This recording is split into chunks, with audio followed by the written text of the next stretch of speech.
Je ne saurais terminer cette journée sans vous tourner cette magnifique vidéo. Souvenez-vous que je vous avais dit que je vais vous parler de tout ce qui est lié d'actualité à l'immigration et également de la vie au Canada. Dans les précédentes vidéos, il y a une couple de mois, je vous avais fait des vidéos vous mentionnant la saison d'automne qui était la saison qui précédait celle de l'hiver. Donc aujourd'hui, je me suis donné l'obligation, je me suis donné le devoir de te tourner cette vidéo à l'extérieur pour que tu vois effectivement à quoi ressemble une journée typique de l'hiver au Canada. Donc en ce moment, tu me vois tourner la vidéo, tu verras que partout c'est enneigé.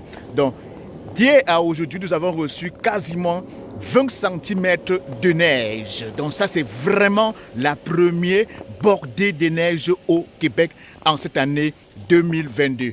Donc je vais te tourner ma caméra pour que tu vois un peu à quoi ressemblent les rues de Montréal pendant la tempête hivernale. Donc tu vois très bien comment à quoi ressemblent les rues de Montréal pendant la tempête hivernale. Et en ce moment, si tu constates, tu vas voir que elle est toujours en train de tomber cette neige. Et les enfants ont du fun parce que qu'est-ce qu'ils font? Ils font ce qu'on appelle, ils appellent vulgairement le bonhomme de neige. Vous voyez, les voitures sont quasiment recouvertes de neige. Vous voyez les rues également. En ce moment, les déneigeurs sont déjà passés. Donc, tu vois un peu, regarder aussi les arbres, c'est de toute beauté. C'est vraiment de toute beauté. Pour que tu vois vraiment à quoi ressemble une journée typique de l'hiver, vraiment remplie de neige. Et ce que vous ne savez pas, c'est que les Québécois, en général, ils aiment ce type de tempête, ce type de climat, ce type de météo à la veille de Noël parce que pour eux, un Noël en blanc n'a pas d'allure. Ils aiment passer des Noëls en blanc. Vous savez que quand on regarde les émissions à la télévision, partout, les bandes dessinées, quand on parle de Noël, du jour de Noël, c'est typiquement Noël en blanc. Donc, les amis, ce n'est pas le but de la vidéo d'aujourd'hui. Dans la vidéo d'aujourd'hui, je vais te faire part de 4 attitudes positives que tu dois adopter pour mener à bien ton projet d'immigration. Retiens bien cela.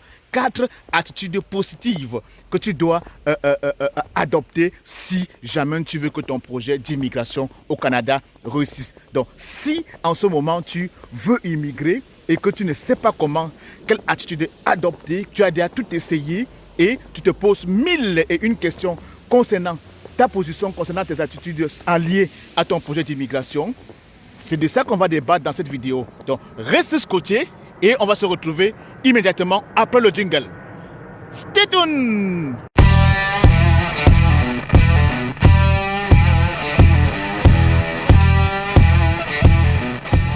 Coucou mes futurs Canadiens, bienvenue une fois de plus sur Pensons Business et Immigration. Si tu arrives sur cette chaîne pour la première fois, est-ce que tu me découvres aujourd'hui? Mon nom à moi, c'est Elvis Marcelin, communément appelé par les amis, par les intimes, Bobby Marco, le maestro. J'ai créé cette chaîne pour t'aider, toi futur Canadien, à réaliser par toi-même ton projet d'immigration.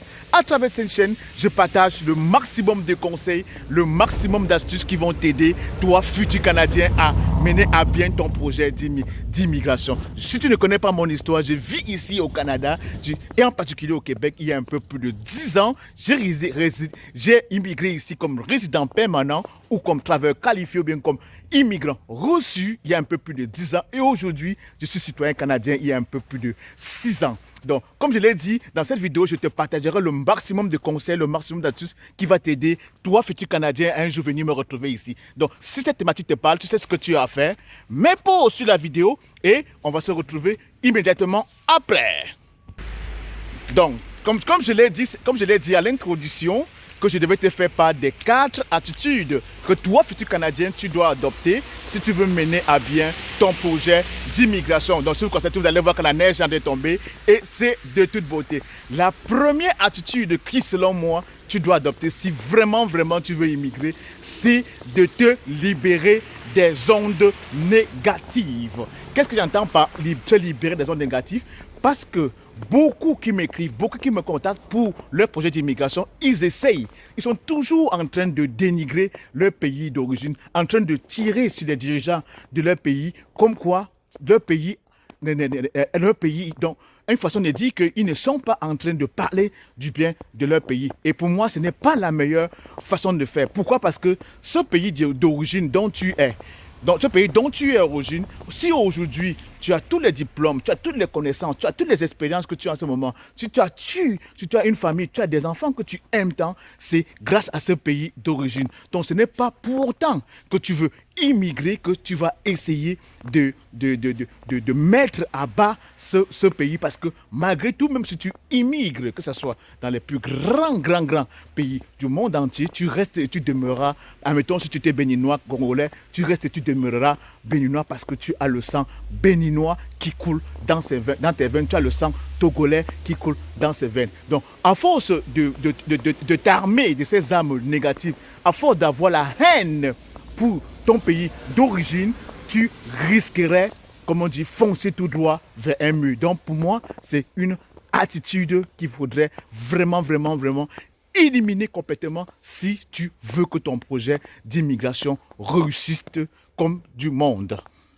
Ce que j'essaie de dire, je ne suis pas en train de te dire de renoncer à ton projet d'immigration. Tout ce que je dis, c'est maintenant que si tu as le projet pour immigrer, il faudrait le faire de la bonne manière, sans pour autant tirer, sans pour autant dénigrer ton pays d'origine. Certes, tu me diras que oui, dans ton pays d'origine, il n'y a pas la reconnaissance des valeurs, il n'y a pas la reconnaissance des diplômes, parce qu'il y a beaucoup de diplômes et parfois, ils sont sous-payés, ils ne sont pas vraiment considérés comme tels. Et pour moi, c'est que si tu fais partie des pays comme les pays où il y a l'instabilité sociale, l'instabilité économique, l'instabilité politique, un peu comme en ce moment en Ukraine où il y a la guerre, ou bien un pays où sévit la veine. Oui, à ce moment, je pense que oui, tu peux avoir le droit de pouvoir essayer de dénigrer ces pays. Mais si tu es un pays où il y a vraiment la stabilité socio-politique et économique, je ne pense pas que ça serait une bonne idée pour toi, même si tu veux immigrer, de pouvoir commencer à tirer, de pouvoir dénigrer ceux du pays. Donc, retiens bien, première attitude à adopter, toi, futur Canadien, il faut que tu te libères des ondes négatives. Donc, pour la deuxième attitude positive, selon moi, c'est d'essayer de ne pas être trop dispersé. Il faut rester focusé, il faut rester concentré. Qu'est-ce que j'entends par ne pas être trop dispersé? Parce qu'il y en a beaucoup, parce qu'ils veulent immigrer, ils vont essayer d'aller chercher l'information partout, sur YouTube, sur Facebook, et ils vont à un moment donné se retrouver inondés de plein d'informations. Ils ne sauront plus lequel est vrai. Et avec toutes ces informations, ce qui va arriver, c'est que tout simplement, tu vas t'embrouiller. Tu vas t'embrouiller parce que tu ne sauras plus laquelle de ces informations est vraie. Il y a beaucoup qui produisent du contenu comme moi je le fais. Il y en a beaucoup qui produisent des contenus, qui produisent des vidéos et qui sont parfois plus populaires. Ça ne veut pas pour autant dire que les meilleurs contenus sont forcément les contenus qui sont populaires. Parce que moi, par exemple, avant de vous produire un contenu, de donner une information, je me rassure de la véracité de cette information. C'est-à-dire que je vais chercher l'information à la source, au point où vous me demandez où je l'ai trouvée, je suis capable de vous le dire. Donc, pour moi, selon moi, la meilleure façon de faire pour ne pas être dispersé, pour ne pas être égaré, pour ne pas être confus dans cette attitude, dans votre projet d'immigration, c'est de pouvoir, autant que faire se peut, aller chercher vos informations à la source, dans les sources fiables comme les sources, dans les sites d'immigration, des ministères d'immigration et bien d'autres. Ou alors, si vous voulez écouter un influenceur, il va falloir que vous vérifiez vraiment si ce dernier vous donne des informations et vous pouvez suivre 1, 2, gros max 3 influenceurs ou bien gros max 3 personnes qui produisent du contenu. Si vous commencez à suivre 4, 5, 6, 7, tenez-moi tranquille les amis, vous n'y arriverez pas.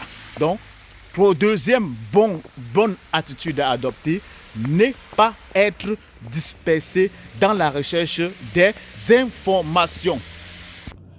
Parce qu'à force de suivre plusieurs producteurs de contenu, bien plusieurs influenceurs, tu finiras par ne plus savoir laquelle des informations est bonne et tu pourras prendre la mauvaise décision. C'est pour cette raison que moi j'ai dit qu'il faudrait limiter le nombre d'influenceurs ou bien le nombre de producteurs de contenu que tu suis. Et tenez-vous tranquille, même si tu choisis tes meilleurs producteurs de contenu, il ne faudrait pas prendre les informations qu'ils te donnent comme une parole d'évangile. Ça veut dire quoi? Il faudrait tout prendre avec beaucoup de pincettes. Qu'est-ce que ça veut dire en quelque sorte? Ça veut dire que si tu les prends, il va falloir que tu vérifies toujours la véracité de l'information. Souviens-toi bien de cela.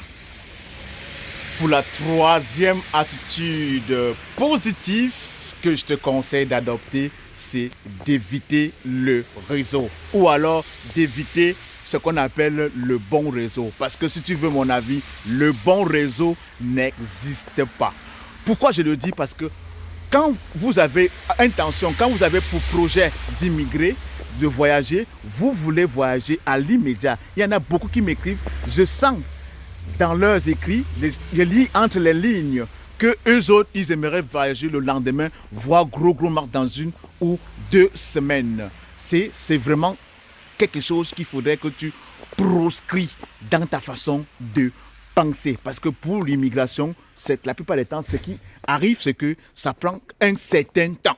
Ça prend des années, ça prend des mois, voire même des années. Donc, pour nous autres, même qui sommes en ce moment ici, depuis un certain temps, mon projet d'immigration, j'avais été chanceux parce que ça m'avait pris environ 1 an et demi. Mais pour la majorité de mes connaissances ici, ça leur a pris en moyenne 3 à 4 ans. Donc, si tu es pressé, si tu veux le bon réseau, ce qui va arriver, c'est que tu vas être là-bas, tu vas être vulnérable, tu vas être exposé à des propositions alléchantes. Et la finalité, c'est quoi? C'est que tu vas te retrouver en train de débourser des sommes faramineuses et pour la fin, pour être escroqué, pour la fois à la fin être arnaqué. Et il y en a beaucoup qui vont jusqu'à hypothéquer leur maison, hypothéquer leur terrain parce qu'ils veulent le réseau. Ça, c'est quelque chose que tu dois proscrire actuellement. Et je conseillerais vraiment que si tu veux voyager, il va falloir que tu prennes bien le temps d'étudier tes affaires, de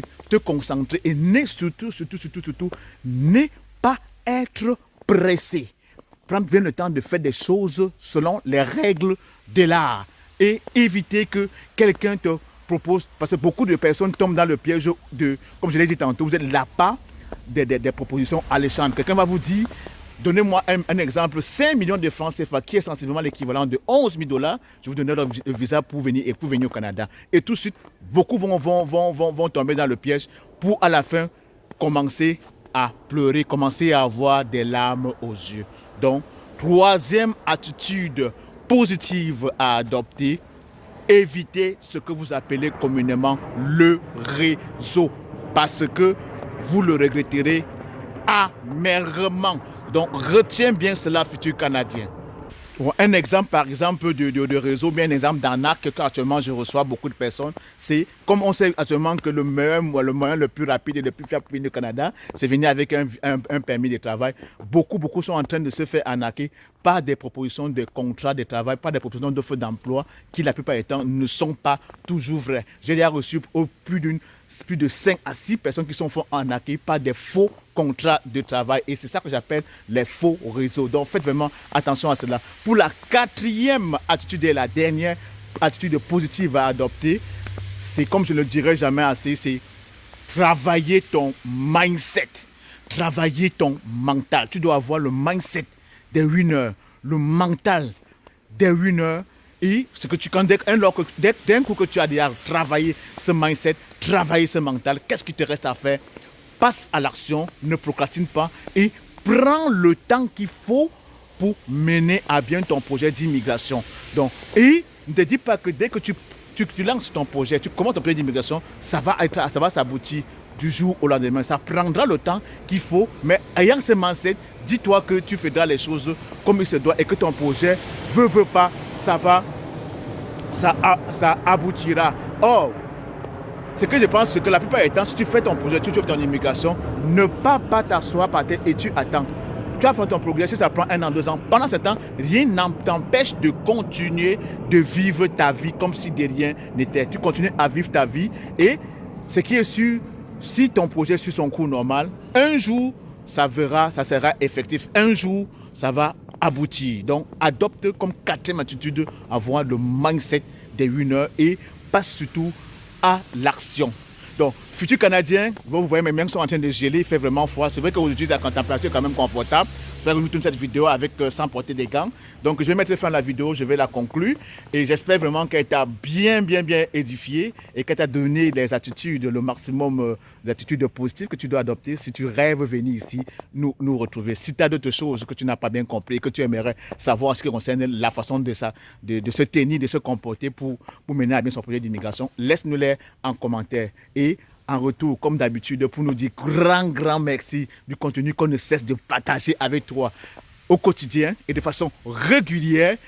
Abonne-toi, like, partage, surtout clique sur la cloche de notification et on se retrouve à très bientôt pour une nouvelle vidéo. Donc avant de partir, je vais te faire déguster pour une dernière fois comment les rues du Québec, à quoi ça ressemble pendant la journée hivernale. Vous voyez la tempête tombe, vous voyez encore beaucoup de neige sur mon manteau. Ça ressemble un tout petit peu, c'est ça. Donc je vais tourner là, vous voyez à quoi, une fois de plus, ça ressemble. Donc, tout ce que vous voyez au sol en blanc, c'est de la neige. Rien d'autre que c'est de la neige. Donc vous qui venez venir au Canada, préparez-vous, surtout ici au Québec, préparez-vous vraiment à conjuguer avec vous voyez les arbres. À conjuguer vraiment avec l'hiver. Donc sur ce futur Canadien, porte-toi bien et surtout à très bientôt.